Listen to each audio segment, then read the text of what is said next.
Soils are still really wet, so that's the kind of dominating feature for our poor crops. But as we near the end of February, we're beginning to think of spring, so it's worth kind of going crop by crop through the crops that are in the ground now. We've had more heavy rain and snow, so spring may feel a long way off, but it's that getting round crops, walking them, deciding which to keep, and if there are some that are sufficiently poor that you think you need to take them out. The winter barleys don't enjoy wet feet, so are looking a bit yellow around the country, but for the most part the ground cover was reasonable when we hit the autumn storms. Very little in the way of disease, but you might want to start walking, and then that guides your T0 decisions. So sometimes a bit of early cleanup might be necessary and will buy you a bit of flexibility before you get to the main T1 timings. The winter wheats, I think we're going to have really two different crops this year. So the ones that were in early with good cover by September, early October are looking okay in the main.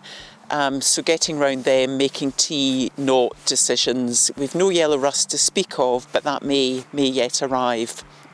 And again, that can help decide what you're doing at T0 and T1. Some winter wheats were drilled right through. Soils have really been too wet to get much in the way of the later January, February wheat in. There was chat about that, but we're really now past the stage of getting winter wheat into the ground. Winter oilseed rape, we're standing in a crop here that's been pretty well grazed by pigeons, but a lot of light leaf spot sprays were missed. So again, it's getting round them, judging how much is in the crop. There seem to be bits of light leaf spot established this year, so really try and get onto that early, but ground pretty impassable at the minute. Some weed control decisions still to be made too. And then it's really planning for the spring crops as well. So clearly there's an uptick in spring barley this year. If you're home saving seed, then get it tested for germination and some of the seed-borne diseases, and that will help you decide on the seed treatments that you need.